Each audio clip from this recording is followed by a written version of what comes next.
Sud Radio, Berkov dans tous ses états. Professeur Didier Raoult, bonjour. Bonjour. Ça vient de tomber, d'ailleurs c'est intéressant, la progression en 3 jours.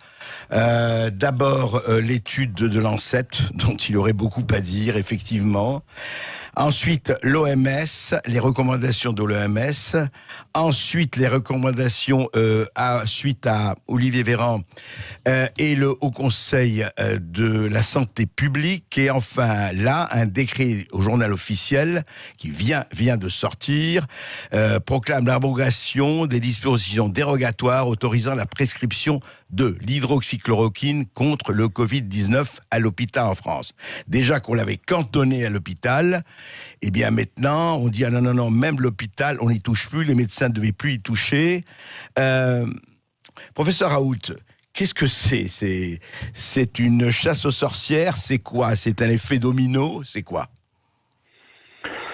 Je ne sais pas, c'est complexe. Si vous voulez, il y a une... D'abord, je trouve que dans cette situation, mais comme dans la plupart des situations de crise, et comme en général, si vous voulez, les réactions, l'enchaînement des réactions politiques et médiatiques est trop rapide pour pouvoir avoir une analyse intelligente et sereine des choses. Bon, c'est le monde tel qu'il est. Hein.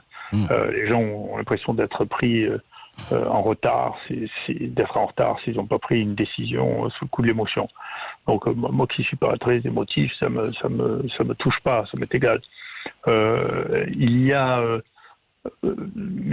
des choses qui sont bien sûr, comme dans toutes les crises, extrêmement intéressantes à réanalyser a posteriori. C'est ce qu'on veut faire, oui.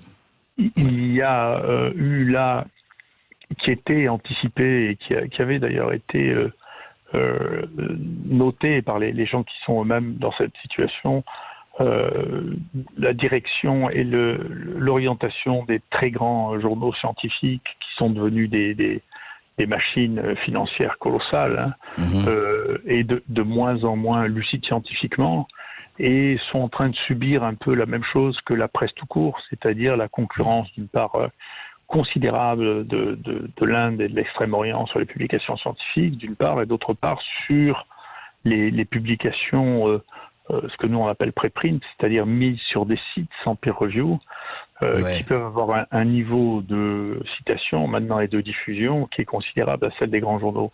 Donc il y a dans tous ces grands journaux une fébrilité étonnante, et c'est vrai que cette fébrilité et ces choix tactiques amènent à là comme ailleurs, à une remise en cause de la crédibilité d'un certain nombre de choses. Pour moi, le New England était un très grand journal.